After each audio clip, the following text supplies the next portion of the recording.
হযরত বেলালের আজান 36 মাইল দূরে চলে যেত, আর আজান শুরু হয়ে গেলে শয়তান 36 মাইল দূরে চলে যেত। কারণ হলো শয়তান মানুষ যখন ইবাদতের প্রস্তুতি লয় আর ইবাদত করার জন্য দাঁড়ায়া যায়, শয়তান পেরেশান হয়ে যায়।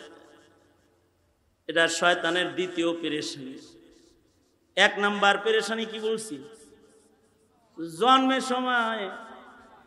কারণ শয়তানের ধান্দা হইলো আমার একটা দুশ্মন দুনিয়া হইতেছে, এটা মইরা জায়গা, এটা পাগল হয়ে জায়গা, শেষ বেলায় যায় মার দেয়। জন্মের সময় শয়তান পেরেশান হয়ে যায়। দ্বিতীয় পেরেশানি, মানুষ যখন ইবাদতে লাইগা যায় শয়তান তখন পেরেশান হইয়া যায়। যেমন আপনারা ওয়াজে যারা যারা বসছেন, শয়তান এখন আপনাদের লগে আমাদের লগে যে শয়তানরা আছে ও পেরেশানিতে আছে। হ্যাঁ, তোমার আর আমার সাথে যে শয়তান আছে, এই যে তুমি আমি ইবাদতে আছি, ও এখন পেরেশান, ওর মাথা ঠিক না। কারণ ইবাদত না করার কারণে এই শয়তানের যত জ্বালা যন্ত্রণা। শয়তান যদি ইবাদত করতো, আল্লাহর হুকুম যদি মানতো, আল্লাহর পছন্দ যদি ধরতো, তাহলে লানতের তক্তক গলায় আইতো না। মানুষ আল্লাহর পছন্দ গ্রহণ করুক, মানুষ নামাজ পড়ুক, মানুষ জিকির করুক, মানুষ ওয়াজ শুনুক, মানুষ কোরআনের তিলাওয়াত করুক, এটা মিস্টার শয়তান চায় না। যেহেতু হাসিনা শয়তানের খালাতো ভাই, খালাতো বোন না, আপন বোনের মতন একেবারে বোননি, কারণে সেও ওয়াজ নসিহত চাইতো না। ঠিক না? ঠিক না? ঠিক না? এক কথা জোরে আওয়াজ করে বলুন, ঠিক না? কারণ আল্লাহর নাম শোনা, আল্লাহর নামে কিছু বলা, আল্লাহর নামের কথা শোনা, এটা ইবাদত। আল্লাহর নাম উচ্চারণ করা ইবাদত, জিকির করতেছি ইবাদত, ওয়াজ শুনতেছি ইবাদত, কোরআন পড়তেছি শুনতেছি ইবাদত, নামাজ পড়তেছি ইবাদত, রোজা রাখছি ইবাদত। এগুলো শয়তানের ভাল লাগে না। এই কারণে ওয়াজে আইলে হে পাশে বয়ে কয়, আরে এগুলো তো তুই জানোস, যা বিড়ি খাগা, তুই এগুলো জানোস, যা একটু মেলায়, কত সুন্দর বাণিজ্য মেলার মতো মেলায় একটা তোর মাহফিলের বরকতে বসছে, এনে থেকে কি করবি, একটু মেলায় ঘুরা যা, দেখ কি সুন্দর সুন্দর জিনিস উঠছে। আরে যা বলতেছি এগুলো সব তুই জানোস, বাদ যা, একটু ঘুমাগা, একটু শান্তিতে নিজেরে। এইরকম ধোঁকা দিয়া দিয়া মাহফিল থেকে বের করে মেলায় লয়ে যায়। কারণ ইবাদত করুক বান্দা, এটা আল্লাহ চায়, কিন্তু শয়তান চায় না। ঠিক কিনা জোরে বলেন? যখন আজান হয় তখন শয়তান যায় কয়, কেবল আজান দিছে, জামাত অনেক দেরি আছে, পরে ওযু করিস না। কেবল গড়ি দেখ কয়টা বাজে, কেবল বাজে 1টা, জামাত দাঁড়াইব 1:30টায়, তুই এখনই মসজিদে দেখবি। আরে এই কাজটা কইরা ল, এই কামটা কর। এই ধোঁকাগুলো কে দেয়? জোরে বলেন, কে দেয়? এমন কি যেই কাজগুলা ভুইলা গেছিল ওই কাজগুলা আজানের পরে স্মরণ করায় দেয়, যেন কাজ করতে যায় জামাত না পায়। মানুষ যখন নামাজে দাঁড়ায় যায় তখন আরো স্মরণ করায় দেয়। কারণ মানুষ যখন নামাজে দাঁড়ায়, হাদিসে আছে তার শয়তানটা তার বাম পাশে এসে দাঁড়ায়। আমরা যখন নামাজে দাঁড়াই তখন শয়তানটা কোন পাশে থাকে? বাম পাশে দাঁড়ায় দাঁড়ায় সুন্দর সুন্দর কথা বলতে থাকে। হায় রে, তোর কাছে অমুক অমুক টাকা ভাই, ভুলে গেছিস নাকি? এগুলা বলতে থাকে, আর ভুলে যাওয়া জিনিসগুলা সব স্মরণ করাইতে থাকে। আল্লাহ তাআলার রহম দয়া কইরা বান্দার ডাইন পাশে একটা রহমতের ফিরিস্তা দাঁড় করায় দেয়, ব্যাকআপ। শয়তানের লগে যুদ্ধ করে যেন বিজয় অর্জন করতে পারে। এই কারণেই কিন্তু মসজিদে যা ইমামের ডাইন পাশে দাঁড়াইতে হয়, কারণ ডাইন পাশে রহমতের ফিরিস্তা আছে। শয়তানের ফিরিপ থেকে যেন আমরা বাঁচতে পারি, হাকিমুল উম্মত থানবী বলেন, নামাজে কত সুন্দর তরিকা আল্লাহর রাসূল দিছে, বাম পাশে যেহেতু শয়তান আছে, বাম হাতটারে নিচে ফেলাইছে, ডাইন হাতটারে উপরে উঠাই দিছে। তার মানে সহজেই নড়াচড়া করতে পারবি না, ডাইন হাত দিয়ে ধরে রাখছে। আবার পড়ছে তো বাম পায়ের উপরে বসছে, ডাইন পা খাড়া আছে কিন্তু বাম পায়ের উপরে বসছে, বামটারে চাপটা ধরে রাখছে, তার মানে যেন নড়াচড়া করতে না পারে। কারণ বাম পাশে শয়তান আছে, ডান পাশে রহমতের ফিরিস্তা আছে। নামাজের ভিতরে ডিস্টার্ব দেওয়া শুরু করে, হায় হায় অমুক জিনিসটা ভুলে গেলেন নাকি। যত ভুলে যাওয়া কাম আছে সব নামাজের ভিতরে শয়তান স্মরণ করায় দেয়। আমার বিবির একটা দোষ আছে, সেটা হলো আলমারির চাবি যে কই রাখে এটা হের মনে থাকে না। একদিন আমি বললাম, এই অমুক কাগজটা দাও তো, এই কথা বলতে পারি, গোটা ঘর তছনছ করে ফেলাই দিছে, চাবি খুঁজে পাইতেছে না। এই বালিশের নিচে খুঁজে, তোশকের নিচে খুঁজে, আলমারির উপরে খুঁজে, এই জায়গায় খুঁজে, কোনো জায়গায় নাই। এখন আমার বড় মেয়ে কয় আম্মু কোমরটা চেক করো না।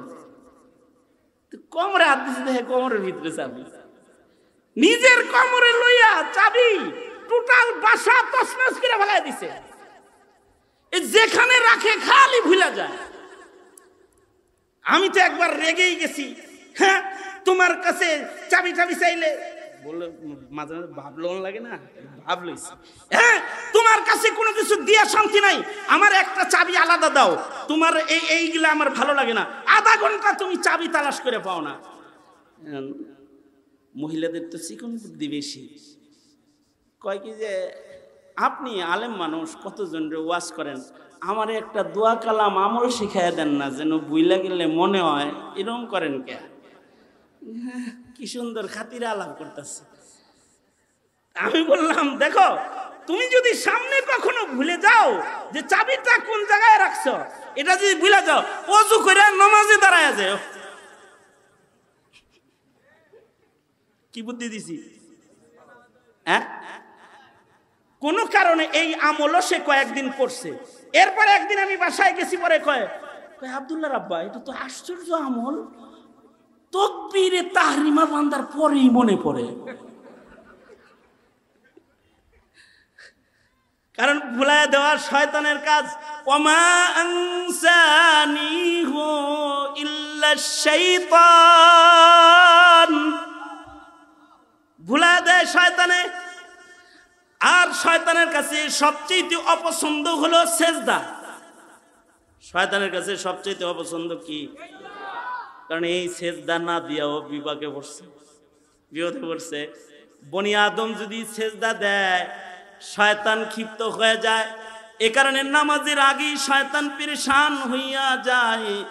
নামাজ নষ্ট করার জন্য ভেতরেও শয়তান কাতারে কাতারে ঢুইকা যায়। কিন্তু বান্দা যখন সেজদা দিয়ে দেয়, শয়তান তখন চিৎকার করতে থাকে আর ও পেরেশান হইয়া যায়। এই পৃথিবী আমাদের আসল থাকার জায়গা না। আমাদের মূল গন্তব্য হলো জান্নাত। মূল গন্তব্য কি? জান্নাত। জান্নাত কি কাছে না অনেক দূরে? এই পাশাপাশি আছে না আসমানে? কত দূর জান্নাত? জান্নাত সিদরাতুল মুনতাহা থেকে জান্নাতের সীমানা শুরু। ইনদা সিদরাতিল মুনতাহা ইনদাহা জান্নাতুল মাওয়া। সিদরাতুল মুনতাহা যে বড়ই গাছ, হযরত জিবরাইলের স্টেশন যেটা, সেখান থেকে জান্নাতের সীমানা শুরু। সিদরাতুল মুনতাহা কত দূর? জমিন থেকে প্রথম আসমান 500 বছরের পথ, এক এক আসমানের দৈর্ঘ্য 500 বছরের পথ। অর্থাৎ জমিন থেকে প্রথম আকাশের ছাদে পৌঁছতে সময় লাগবে 1000 বছর।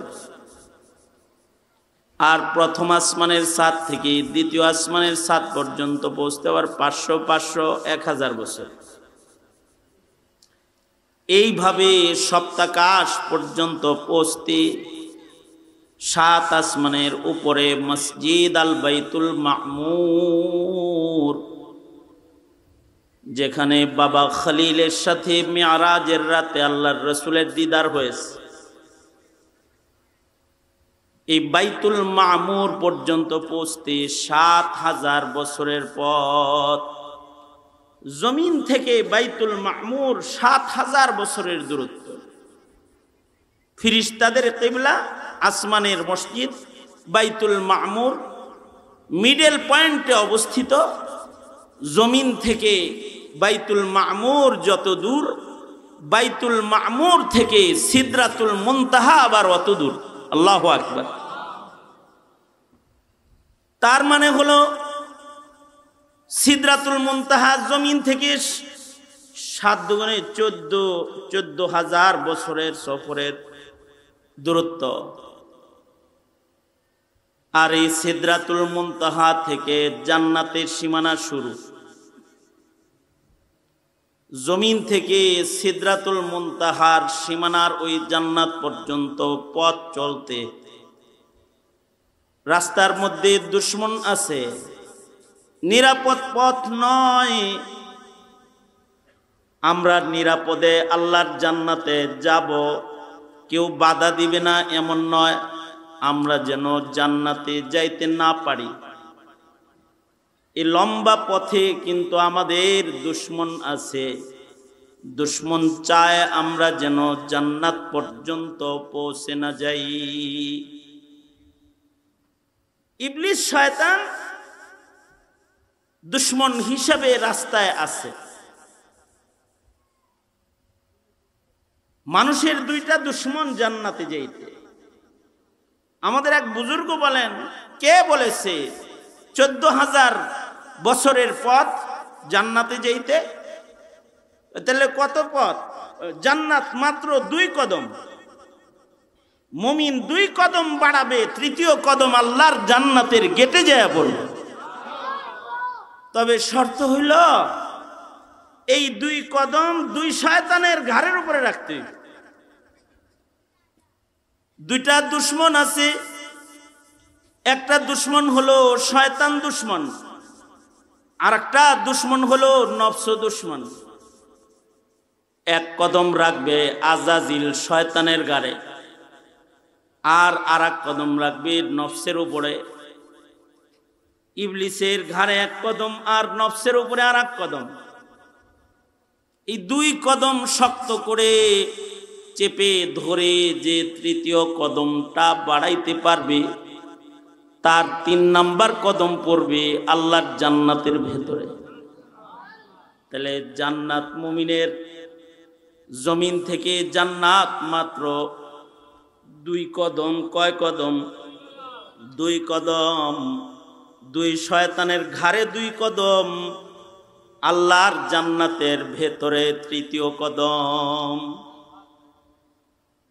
এই যে আমাদের দুশমন শয়তান, এই শয়তান ১ মাস বন্দী ছিল। রোজার মাসে আল্লাহ তাআলা আমাদের উপরে দয়া করে শয়তানকে বন্দী করে রেখেছিলেন। শয়তান বন্দী থাকার কারণেই রমজানে ইবাদত করতে কষ্ট হয় নাই। সারাদিন রোজা রাখার পরেও ২০ রাকাত তারাবি পড়ছে, বিরক্ত লাগে নাই। আবার রাতের বেলায় তাহাজ্জুদ পড়েছে, তাও বিরক্ত লাগে নাই। আবার শেষ রাত্রিতে উঠা সাহারি খাইছে, আবার রোজা রাখছে, কষ্ট হয় নাই। কারণ দুশমন নাই তো, দুশমন বন্দী আছে। শাওয়ালের চাঁদ উঠার সাথে সাথে ইবাদত কঠিন হয়ে গেছে।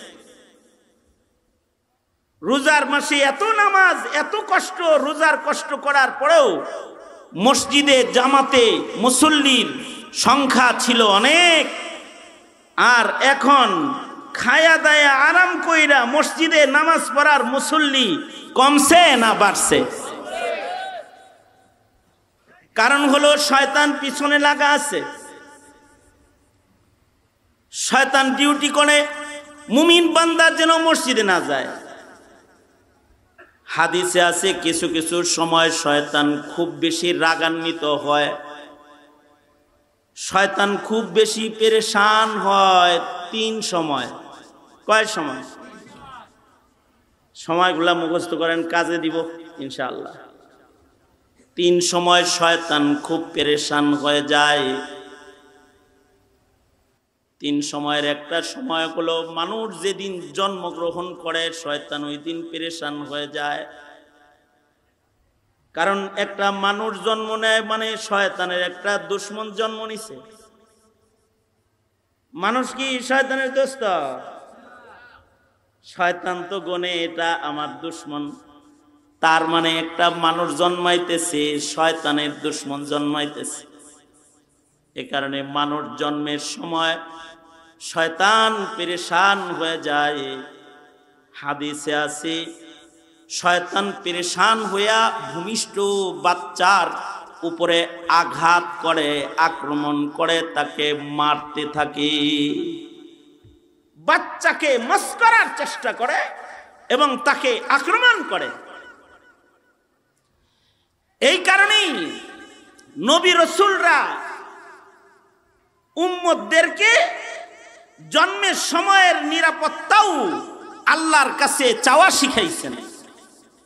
যেমন হযরত ঈসা আলাইহিস সালাতু ওয়াস সালামের প্রসিদ্ধ দোয়া, আসসালামু আলাইয়া ইয়াউমা উলিদতু ওয়া ইয়াউমা আমুতু ওয়া ইয়াউমা উবআসু হাইয়া, আসসালামু আলাইয়া ইয়াউমা উলিদতু ওয়া ইয়াউমা আমুতু ওয়া ইয়াউমা উবআসু হাইয়া। মানুষের 3 সময়ের নিরাপত্তা দরকার। 3টা সময়ে মানুষ যদি নিরাপত্তা আল্লাহর কাছ থেকে পাওয়া যায় তাহলে সে সফলতা অর্জন করে ফেলায়। একটা নিরাপত্তা হলো জন্মের সময়ের নিরাপত্তা। জন্মের সময় যে বাচ্চাটা নিরাপত্তা পাওয়া যায়, এই বাচ্চাটার জন্ম সুন্দর হয়ে যায়। সে সুস্থ জন্মায়, জন্মের পরে ব্রেন ভালো হয়, তার যাকাত ভালো হয়, তার দেহ গঠন সুন্দর হয়, সবকিছুই তার ভালো হয়। আর যদি জন্মের সময় নিরাপত্তা হারায় যায় তাইলে জন্মের সময় কিছু কিছু বাচ্চা পাগল হয়ে যায়। জন্মের সময় অধিক কষ্টের কারণে হাড় ছিদ্র হয়ে যায়। জন্মের সময় কষ্ট হইলে অ্যাবনর্মাল হয়ে যায়। বাচ্চাটা জন্মের সময় ব্রেনে আঘাত খাইছে, ও অ্যাবনর্মাল হয়ে যায়, ওর জীবন ঝুঁকির মুখে চলে যায়। জন্মের সময়ের আঘাত সারা জনম কষ্ট করে যায়। আর যদি জন্মটা নিরাপদ হয় তাইলে হায়াতটা সুন্দর হয়। এ কারণে জন্মের সময়ের নিরাপত্তা আল্লাহর কাছে চাওয়া। জন্ম যার নিরাপদ, তার দুনিয়ায় আগমন নিরাপদ। আর মৃত্যু যার নিরাপদ, তার বরজখের জান্নাতে যাওয়া নিরাপদ। আল্লাহু আকবার জোরে করে বলেন। মৃত্যু যদি কারণ নিরাপদ না হয়, মৃত্যুর সময় কেউ যদি নিরাপত্তা না পায় তাহলে মরণকালে শয়তানের ধোঁকায় তার ঈমান নষ্ট হয়ে যায়। আর যদি মরণকালে নিরাপত্তা পায়, মরার সময় তার পরজগৎ বরজখের জান্নাতে যাওয়া তার নিরাপদ হইয়া যায়। কেউ যদি জন্মের মৃত্যুর সময় যদি শয়তানের আক্রমণ থেকে বাঁচা যায় তাহলে তার শেষ বিদায়টা কালেমার সাথে হয়ে যায়। তখন তার মুখে উচ্চারিত হয় লা ইলাহা ইল্লাল্লাহ।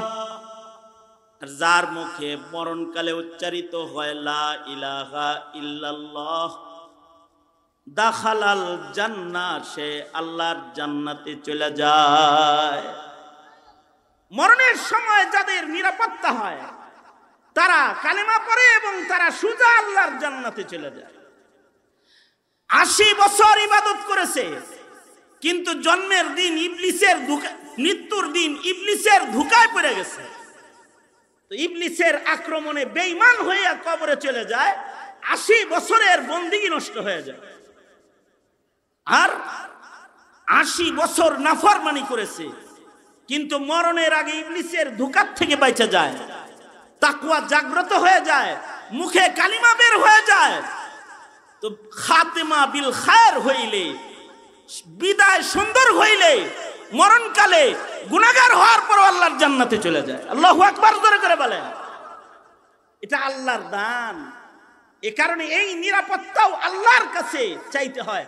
কারণ জন্ম থেকে মরণ পর্যন্ত শয়তান মানুষের পিছনে লাইগা রয়। আর আরেকটা নিরাপত্তা হলো হাসরের দিনের নিরাপত্তা। হাসরের ময়দান যেদিন শুরু হবে, সেদিন কিছু মানুষের অবস্থান নিরাপদ হবে। মনে করেন আরশের ছায়ার নিচে জায়গা পাবে, আল্লাহর রহমতের ছায়ায় দাঁড়িয়ে যাবে, হাউজে কাউসার কাছাকাছি হবে, আমল নামাটা ডাইনাতে পেয়ে যাবে, নবীজির শাফাআতটা তরিত তার কাছে এসে যাবে। আল্লাহু আকবার। মানে হাসরের অবস্থান তার নিরাপদ। যাদের হাসরের অবস্থান নিরাপদ, তাদের হিসাব সহজ, তাদের জান্নাতে ঢোকা নিরাপদ। এ কারণে হাসরের ময়দানে অবস্থান সুন্দর যেন হয়, সেই মেহনত করা, আর আল্লাহর কাছে বলা, আল্লাহ আপনি আমাকে নেককারদের সাথে হাসর করে দিয়েন, আল্লাহ আপনি আমাকে ইমানের সাথে মৃত্যু দিয়েন, আল্লাহ আপনি আমাকে আল্লাহওয়ালাদের সাথে হাসর করে দিয়েন। এই যে ওয়াজ করতেছে কেউ, আপনারা শুনতেছেন, আলেমদের সাথে যে আপনাদের একটা মুহাব্বত, এই মুহাব্বতটুকুন যদি আল্লাহর কাছে কবুল হইয়া যায়, তাহলে রাসূল বলেছেন তার হাসর সহজ হবে। আল মারউ মা মান আহাব্বা, যার সাথে যার মুহাব্বত, তার সাথে তার কিয়ামত হয়ে যাবে। যদি এটা কবুল হয় আর আলেমদের সাথে যদি হাসরের মাঠে দাঁড়ান যায়, তাহলে অবস্থান নিরাপদ হয়ে যাবে। নামাজ পড়ছে, মসজিদে ঝুলন্ত থাকছে কালব, আরশের নিচে জায়গা পায়া গেছে, কালবুহু মুআল্লাকুন বিল মাসাজিদ, অবস্থান নিরাপদ হয়ে যাবে। নিজের যৌবন, শাবুন নাশা ফি ইবাদাতিল্লাহ, যৌবনের শক্তি নৌকা ধানের শীষ আর প্রচলিত রাজনীতি করে জিন্দেগি বরবাদ করার জন্য যৌবন ক্ষয় করে নাই, আল্লাহর দ্বীনের জন্য যৌবনকে খরচ করেছে। অবস্থান নিরাপদ হয়ে যাবে, আরশের নিচে আল্লাহর রহমতের ছায়ার নিচে দাঁড়ায় যাবে। আল্লাহু আকবার কাবীরা। এই অবস্থান নিরাপদ হইলে জান্নাতে যাওয়া নিরাপদ হয়ে যাবে। এই কারণেই হযরত ঈসা আলাইহিস সালাতু ওয়াস সালাম, হযরত ইয়াহইয়া আলাইহিস সালাতু ওয়াস সালাম দোয়া করছেন, আল্লাহ মরণের নিরাপত্তা, হাসরের নিরাপত্তা তোমার কাছে কামনা করি, দোয়া করছেন। যাই হোক, এটা আমার আজকের আলোচনার সাবজেক্ট না, সংক্ষেপে এই তিন কথা বলে দিলাম। আমি যেটা বলতে চাই সেটা হলো, শয়তান তো সারা পাইছে, শয়তান পেরেশান হয় তিন সময়। কয় সময়? তিন সময়। দোনা হাত উপরে তোলেন। ওয়াজ যে শুনতেছেন এটা বোঝা দরকার আমার। রাগ হয়েছে? রাগ হয়েন না। আবার সোজা করেন, সোজা করেন, সোজা করেন, সোজা করেন, নাড়াচাড়া দেন, নাড়াচাড়া দেন। এই তো আপনারা জাগনা আছেন। জোরে আওয়াজ করে বলেন আল্লাহু আকবার। এই যে আপনারা আল্লাহু আকবার বললেন না, এটা আল্লাহর খুব ভাল লাগছে, কিন্তু শয়তানের আল্লাহু আকবার খুব অপছন্দ। হ্যাঁ, শয়তান আল্লাহু আকবার শুনতে পারে না। এ কারণে আজান শুরু হয়ে গেলে শয়তান দৌড়ায় ভাগে, হে আল্লাহু আকবার শুনতো না। মানুষ শয়তান যেগুলো, ওদেরও আল্লাহু আকবার ভাল লাগে না, ওদের গাঞ্জার কলকি ভাল লাগে, শয়তানি ভাল লাগে, আল্লাহু আকবার ভাল লাগে না। সোজা করেন, কষ্ট দিয়ে লই ভালো করে, সোজা সোজা। হ্যাঁ, জোরে আওয়াজ করে বলেন আল্লাহু আকবার। আরো জোরে করে বলেন আল্লাহু আকবার। হাত নামান। আশা করা যায় আল্লাহু আকবারের ধ্বনি যদ্দূর গেছে, শয়তান অদ্দূর দূরে চলে গেছে, কিন্তু আবার কিন্তু কাছে এসে বসছে। হাদিসে আছে, যখনই আজান হয় তখন শয়তান দূরে চলে যায়। এ কারণেই আজানে যখন আল্লাহর নাম লয়, শয়তান তখন দৌড় দেয়। এই জমানায় এখন তো মাইক দিয়ে আজান হয়, অনেক দূরে যায় আওয়াজ। কিন্তু আশ্চর্য আজান ছিল পূর্বের যুগের। বেলালের আজানে কোনো মাইক টাইক কিছু ছিল না। সুবহানাল্লাহ বলার লেগে রেডি হয়ে বসেন। আমি একটা খবর শুনাই, ভালো করে একটা সুবহানাল্লাহ বললেন। সেটা হলো হযরত বেলাল যে আজান দিত মাইক ছাড়া, উনার কণ্ঠে আল্লাহ তাআলা এই পরিমাণ কুওয়াত ও কারামত রেখেছিলেন যে হযরত বেলালের মাইক ছাড়া আজানের আওয়াজ মাত্র 36 মাইল দূরে যাইত। আপনারা কত ভালো দেখছেন, কি সুন্দর সুবহানাল্লাহ বললেন। উনি কি মাইক দিয়ে দিত আজানটা? হযরত বেলালের আজান 36 মাইল দূরে চলে যেত। আর আজান শুরু হয়ে গেলে শয়তান 36 মাইল দূরে চলে যেত। কারণ হলো শয়তান মানুষ যখন ইবাদতের প্রস্তুতি লয় আর ইবাদত করার জন্য দাঁড়ায়া যায়, শয়তান পেরেশান হয়ে যায়। এটা শয়তানের দ্বিতীয় পেরেশানি। 1 নাম্বার পেরেশানি কি বলছি? জন্মের সময়। কারণ শয়তানের ধান্দা হইল আমার একটা দুশ্মন দুনিয়া হইতেছে, এটা মইরা জায়গা, এটা পাগল হয়ে জায়গা, শেষ বেলায় যায় মার দেয়। জন্মের সময় শয়তান পেরেশান হয়ে যায়। দ্বিতীয় পেরেশানি, মানুষ যখন ইবাদতে লাইগা যায় শয়তান তখন পেরেশান হইয়া যায়। যেমন আপনারা ওয়াজে যারা যারা বসছেন, শয়তান এখন আপনাদের লগে আমাদের লগে যে শয়তানরা আছে ও পেরেশানিতে আছে। হ্যাঁ, তোমার আর আমার সাথে যে শয়তান আছে, এই যে তুমি আমি ইবাদতে আছি, ও এখন পেরেশান, ওর মাথা ঠিক না। কারণ ইবাদত না করার কারণে এই শয়তানের যত জ্বালা যন্ত্রণা। শয়তান যদি ইবাদত করতো, আল্লাহর হুকুম যদি মানতো, আল্লাহর পছন্দ যদি ধরতো, তাহলে লানতের তক্ত গলায় আইতো না। মানুষ আল্লাহর পছন্দ গ্রহণ করুক, মানুষ নামাজ পড়ুক, মানুষ জিকির করুক, মানুষ ওয়াজ শুনুক, মানুষ কোরআনের তিলাওয়াত করুক, এটা মিস্টার শয়তান চায় না। যেহেতু হাসিনা শয়তানের খালাতো ভাই, খালাতো বোন না, আপন বোনের মতন একেবারে বোননি, কারণে সেও ওয়াজ নসিহত চাইতো না। ঠিক না? ঠিক না? ঠিক না? এক কথা জোরে আওয়াজ করে বলুন, ঠিক না? কারণ আল্লাহর নাম শোনা, আল্লাহর নামে কিছু বলা, আল্লাহর নামের কথা শোনা, এটা ইবাদত। আল্লাহর নাম উচ্চারণ করা ইবাদত।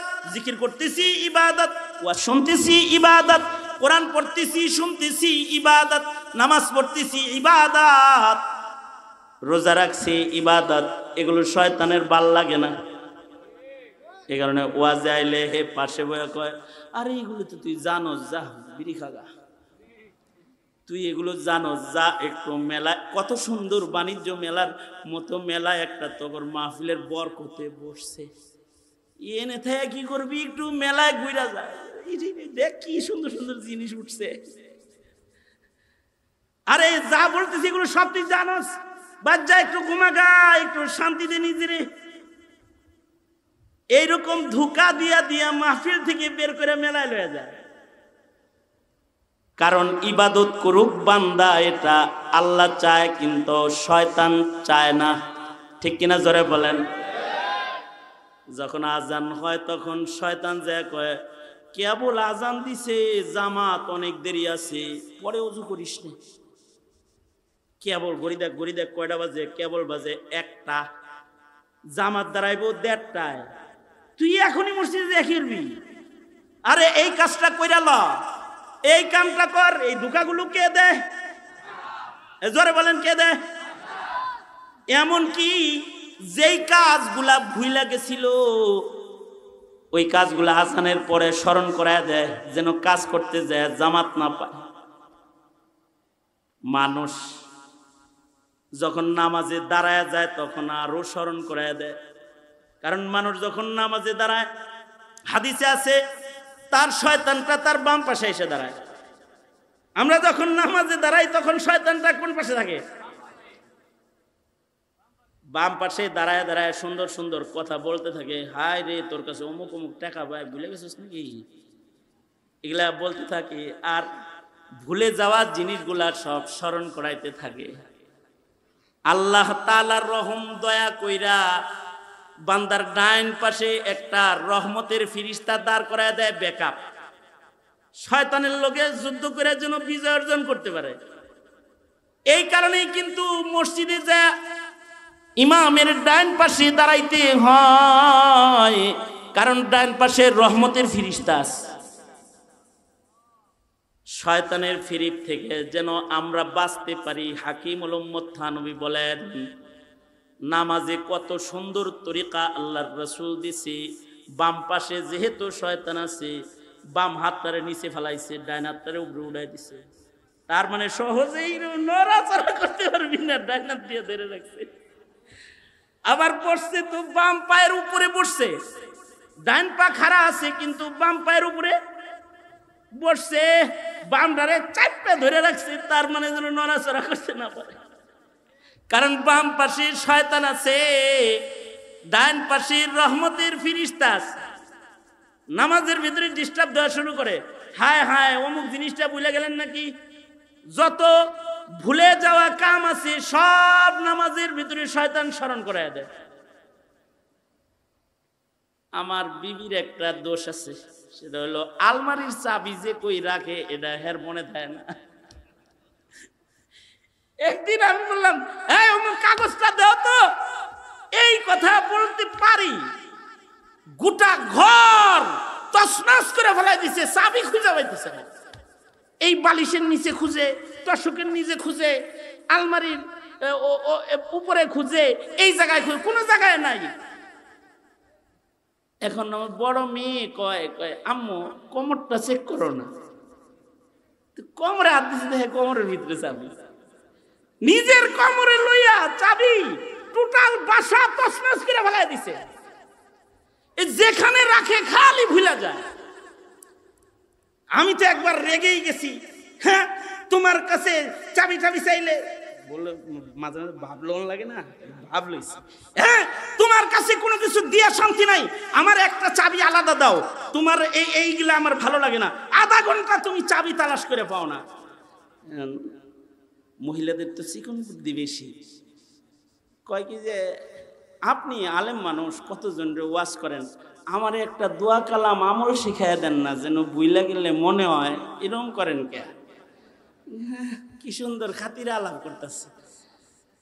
আমি বললাম, দেখো তুমি যদি সামনে কখনো ভুলে যাও যে চাবিটা কোন জায়গায় রাখছো, এটা যদি ভুলে যাও, ওযু করে নামাজে দাঁড়ায় যাও। কি বুদ্ধি দিছি? হ্যাঁ, কোন কারণে এই আমলও সে কয়েকদিন করছে। এরপরে একদিন আমি বাসায় গেছি, পরে কয় আব্দুল্লাহ রাব্বা, এটা তো আশ্চর্য আমল, তাকবীরে তাহরিমা বান্দার পরেই মনে পড়ে। কারণ ভুলায় দেওয়া শয়তানের কাজ। ওমা আনসানিহু ইল্লা শাইতান, ভুলায় দেয় শয়তানে। আর শয়তানের কাছে সবচেয়ে অপছন্দ হলো সেজদা। শয়তানের কাছে সবচেয়ে অপছন্দ কি? কারণ এই সেজদা না দিয়াও বিপদে পড়ছে। বনি আদম যদি সেজদা দেয়, শয়তান ক্ষিপ্ত হয়ে যায়। এ কারণে নামাজের আগেই শয়তান পেরেশান হইয়া যায়। নামাজ নষ্ট করার জন্য ভেতরেও শয়তান কাতারে কাতারে ঢুইকা যায়। কিন্তু বান্দা যখন সেজদা দিয়ে দেয়, শয়তান তখন চিৎকার করতে থাকে আর ও পেরেশান হইয়া যায়। কারণ এইটা ওর পেরেশানি, এইটা করবে না। আমাদের কিছু কিছু বুজুর্গরা শয়তানকে বলছে যে একটা সেজদা মারো না, তাই তো মাপ পাইয়া যাও। যেমন পয়গম্বর মুসা আলাইহিস সালামও বলছেন যে আল্লাহরে জিজ্ঞাসিলাম, তোমার আল্লাহ মাফ করে দিব, আদমের কবরে একটা সেজদা দিয়ে দিও।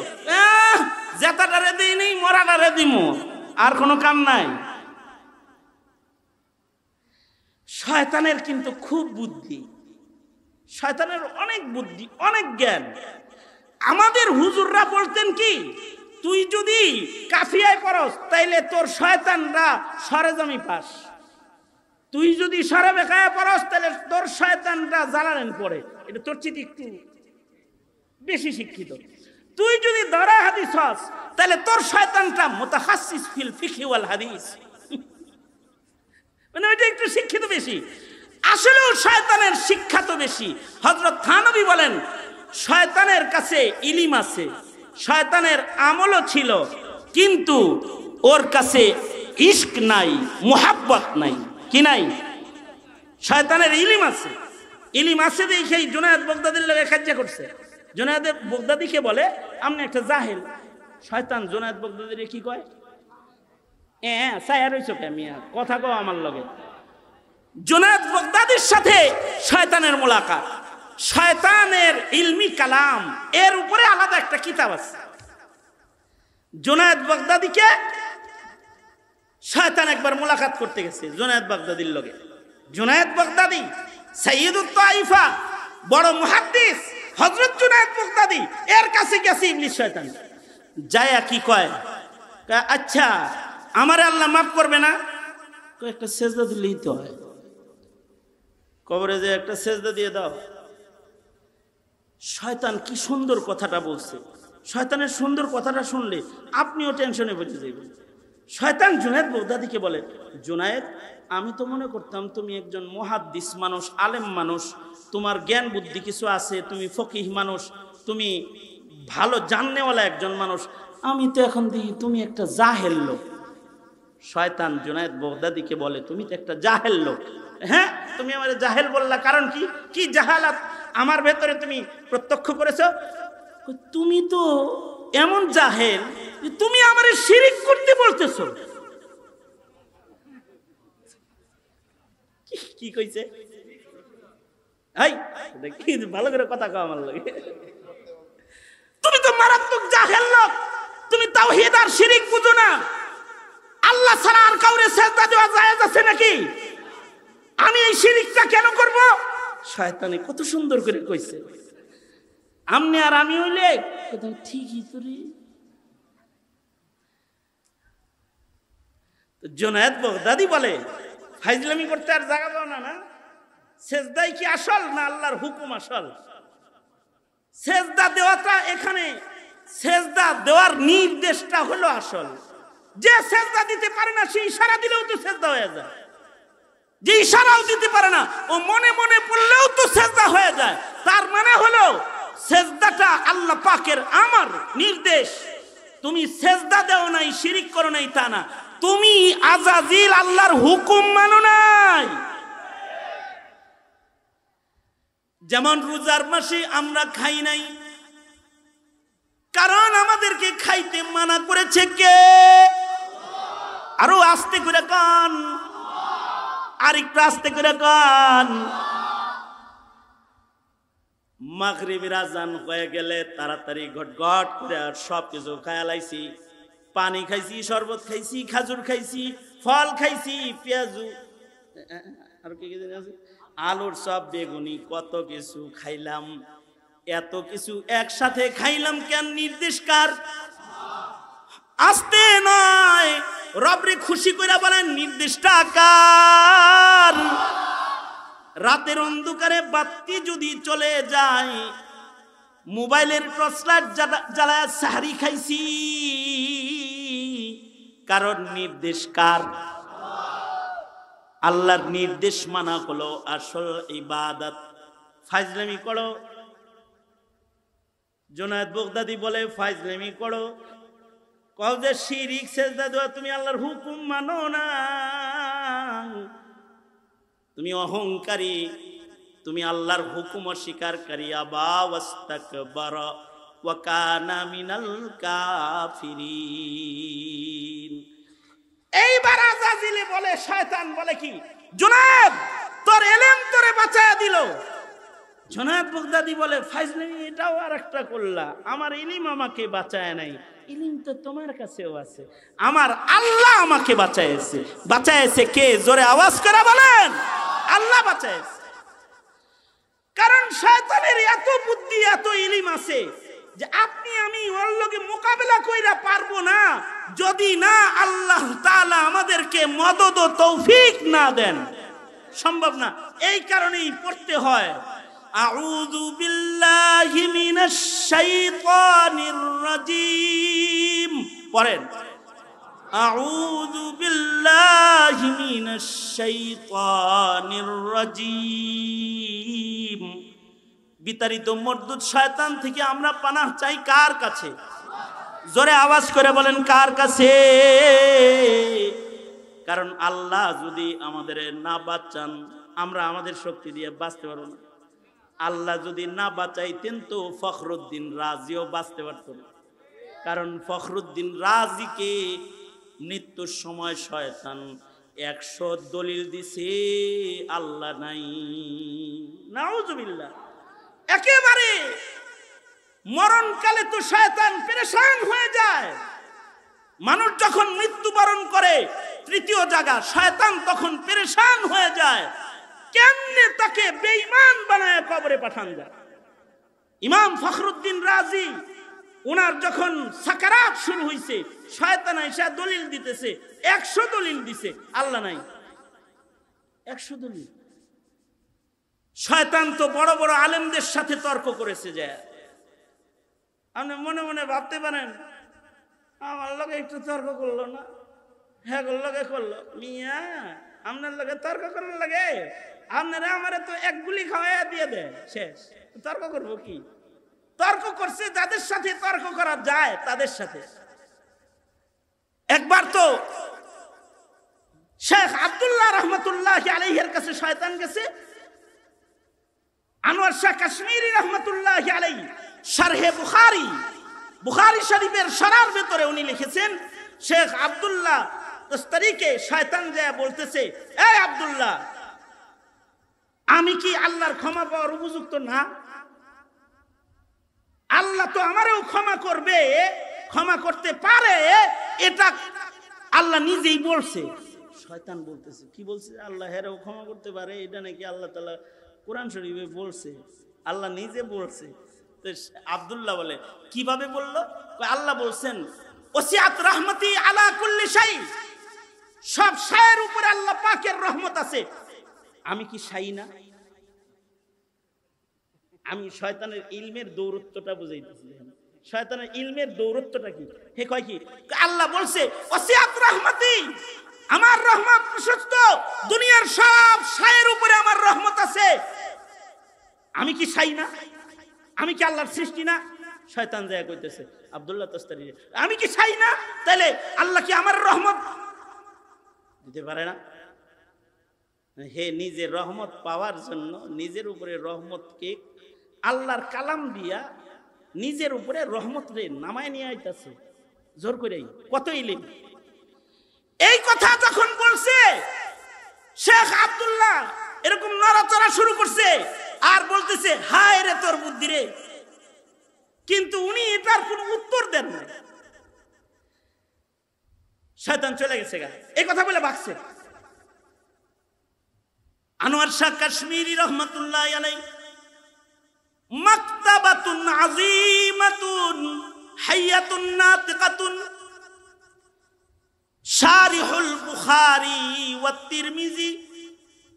আনোয়ার শাহ কাশ্মীরি গোটা দারুল উলুম দেওবন্দ যার মুখস্থ, দারুল উলুমের কুতুবখানার সব উনার সিনার ভিতরে আছে।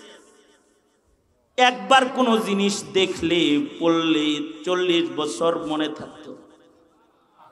আনোয়ার শাহ কাশ্মীরি উনি বলেন, আব্দুল্লাহ তস্তারি কিছু বলে নাই, কারণ তিনি আবেদ ওলি বুজুর্গ।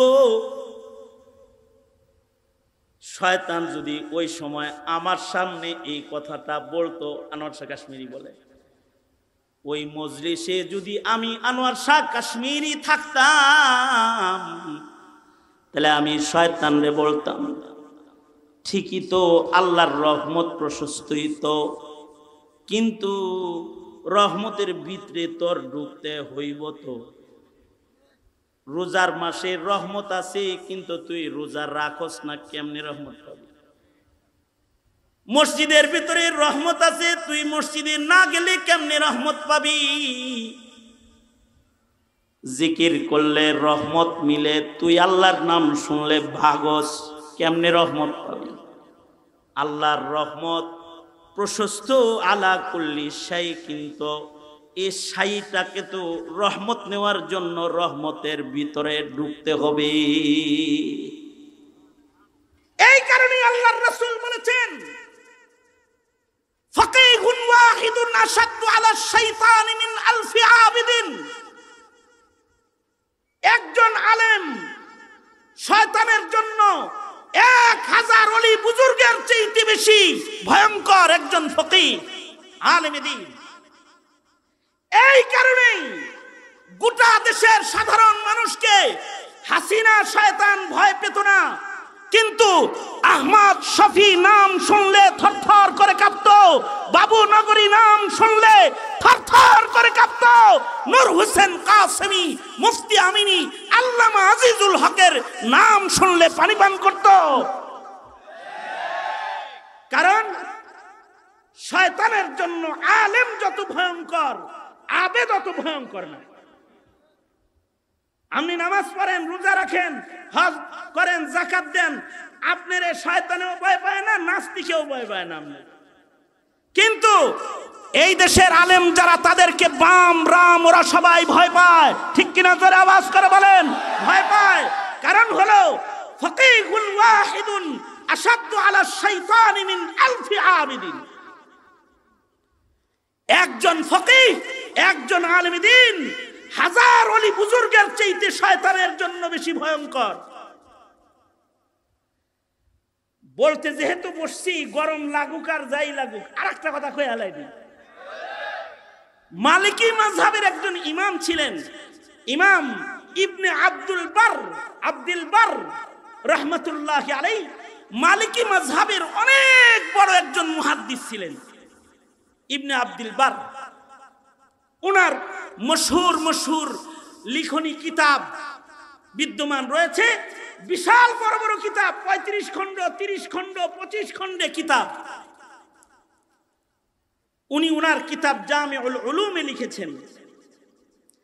মজার একটা কথা, খেয়াল করে না শুনলে পরে বুঝবেন না। উনি ওনার কিতাবে লিখছেন,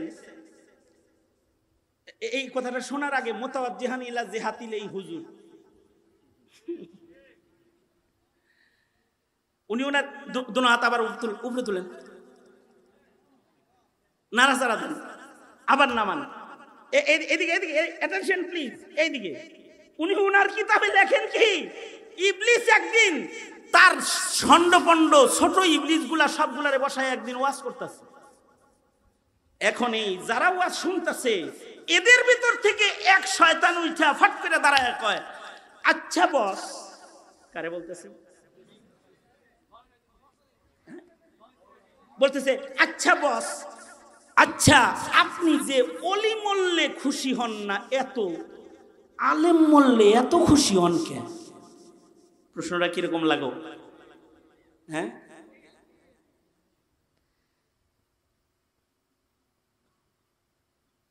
এই দেশে কিছু আলেমকে ফাঁসি দেওয়া হয়েছে, কিছু আলেমকে জেলের তালাবদ্ধ করে মারা হয়েছে।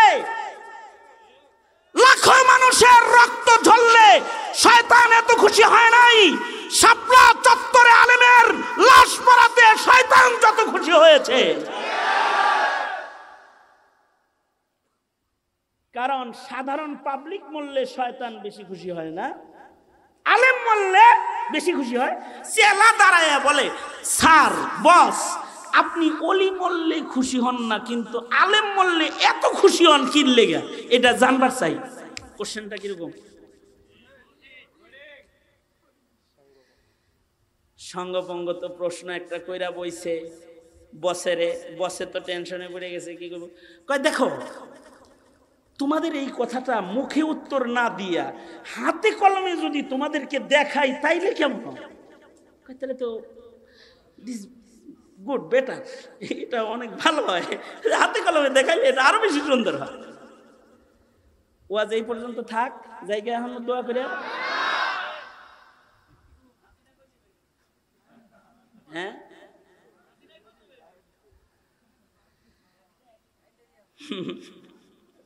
তোরে মার দিব।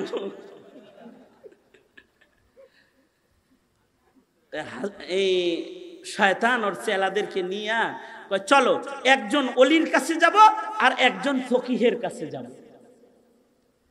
এবার ষণ্ডবণ্ড সব লয়ে গেছে এক অলি বুজুর্গের কাছে। মনে করেন এই অলি বুজুর্গ সাল লাগাইছে, কিন্তু এর কাছে মামলত নাই।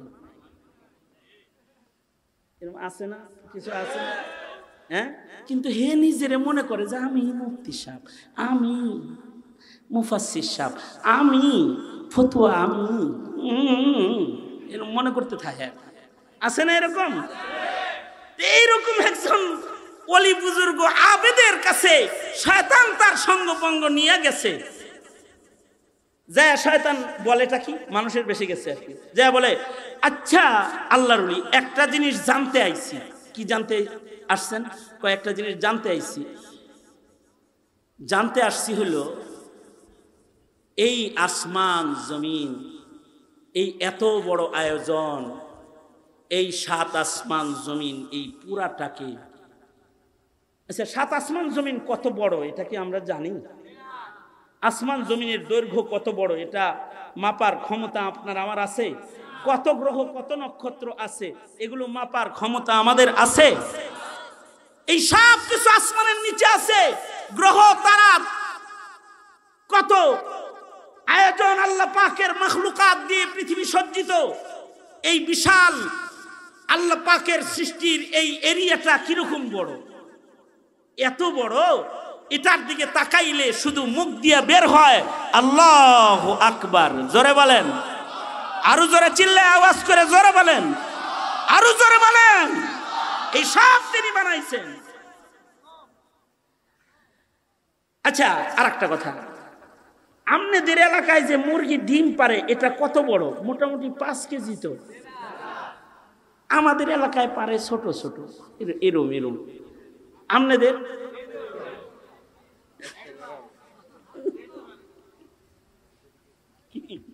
আপনি রাগ হইতেছে, ওয়াজ লম্বা না। আমার কইছে যে অল্প সময় ওয়াজ করবে, দোয়া করবে। আমি তো ওয়াজ লম্বা করে বলাইছি না, 11টা পর্যন্ত হইব না। এই শোনেন শোনেন, কথাটা খুব মজার একটা কথা দেখেন। আচ্ছা আপনাদের এলাকার ডিমও তাইলে ছোট ছোট, তাই না? তো ছোট যেটা এটা কিরকম? এরকম। আচ্ছা বলুন তো, এই ডিমের ভেতরে, এই দুর্বল খোসার ভেতরে, যেটার ভিতরে কুসুম নড়াচড়া দিলে পরে ভেঙে যায়, এই ডিমের অস্তিত্বকে ঠিক রেখে 7 আসমান জমিনের ভিতরে যা আছে সব কিছুকে ঠিক রেখে 7 আসমান জমিনকে কি এই আন্ডা বা ডিমের ভেতরে ঢুকানো সম্ভব? আপনারা যেটা কইছেন ওই বুজুর্গ এটাই কইছে না।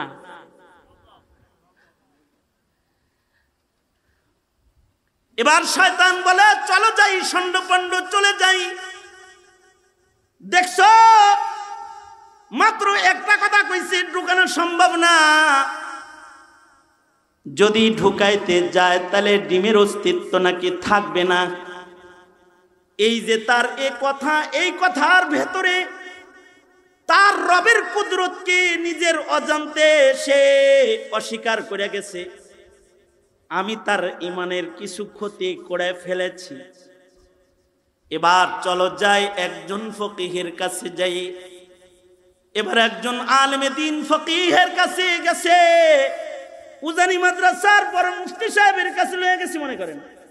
যায় বলে এহে আলেমে দ্বীন, ছোট্ট ডিম যার দুর্বল খোসা, এই ডিমকে তার অস্তিত্ব ঠিক রেখে 7 আসমান জমিন, তার ভেতরের চন্দ্র সূর্য মাখলুকাত যা আছে এর সব আয়োজন ঠিক রেখে এই বিশাল পৃথিবীকে কি ডিমের ভেতরে ঢুকানো সম্ভব কোনো পথ আছে?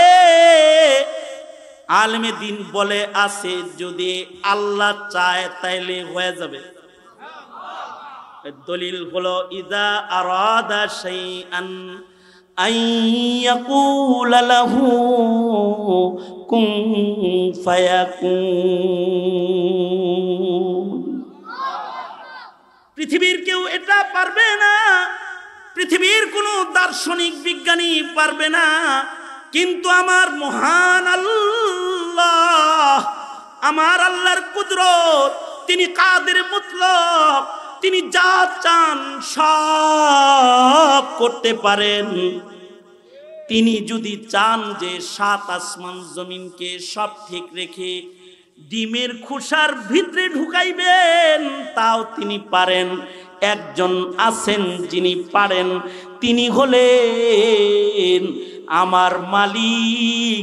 তার নামটা জোরে আওয়াজ করে বলেন, তিনি কে?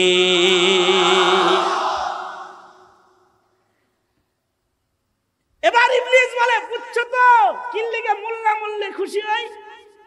কয় বুঝা লাইছি। মৌলবী মরলে কেন খুশি হন? বুঝে ফেলেছি, কারণ ফকিহুন ওয়াহিদুন আশাদ্দু আলা শাইতানি মিন আলফি আবিদিন।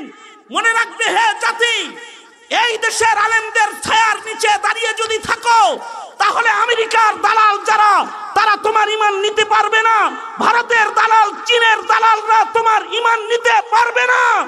আর যদি ইলমের ছায়া থেকে দূরে সরে যাও, ঈমান নিয়ে কবরে যাইতে পারবে না। কারণ শয়তানের জন্য, ইবলিস শয়তানের জন্য একজন আলেমে দ্বীন 1000 আবেদের চাইতে বেশি শক্তিশালী। এই কারণে আলেম মারা গেলে শয়তান খুশি হয়। ওই মানুষগুলা যারা আলেম মরলে খুশি হয়, ওই মানুষগুলা যারা আলেম জেলখানায় গেলে খুশি হয়, ওই মানুষগুলা যারা আলেমের বিপদে খুশি হয়ে যায়, ওই মানুষগুলা যারা আল্লাহওয়ালাদের বিপদে খুশি হয়ে যায়, মনে রাখবে এগুলো মানুষ নয়, এগুলো ওই মিনাল জিন্নাতি ওয়ান নাস। দেখতে মানুষ, আসলে এগুলো শয়তান। ঠিক কিনা? জোরে আওয়াজ করে বলেন, এগুলো শয়তান। সুতরাং দুশমন কিন্তু পাশে আছে। রোজার মাস বিদায় নিয়ে চলে গেছে, দুশমন কিন্তু ছাড়া পাওয়া গেছে। এই দুশমন শয়তান জন্মের সময় পেরেশান হয়, মানুষ ইবাদত করলে পেরেশান হয়। সবচেয়ে বেশি পেরেশান শয়তান হয় যখন মুমিন বান্দা ঈমান নিয়ে কবরে চলে যায়। ফখরুদ্দিন রাজি যখন ঈমান নিয়ে কবরে যেতেছে, শয়তান সামনে হাজির হইয়া দলিল দেওয়া শুরু করেছে। 100 দলিল পেশ করেছে, আল্লাহ নাই, আল্লাহ নাই। আর ফখরুদ্দিন রাজি 100 দলিল কর্তন করে নতুন দলিল সেট করেছে, আল্লাহ আছে। শেষ বেলায় ওনার শায়েখ ওনার কামরায় ঢুকে বলে, ফখরুদ্দিন, ইবলিস শয়তানের সাথে খামাখা তর্ক করে সময় নষ্ট করছো কেন? নিজের বিদায়ের শেষ সময় বইলা দাও আমার আল্লাহ আছে, এটা তোর কাছ থেকে দলিল লইয়া জানা লাগে না। বইলা দাও বিনা দলিলে লা ইলাহা ইল্লাল্লাহ।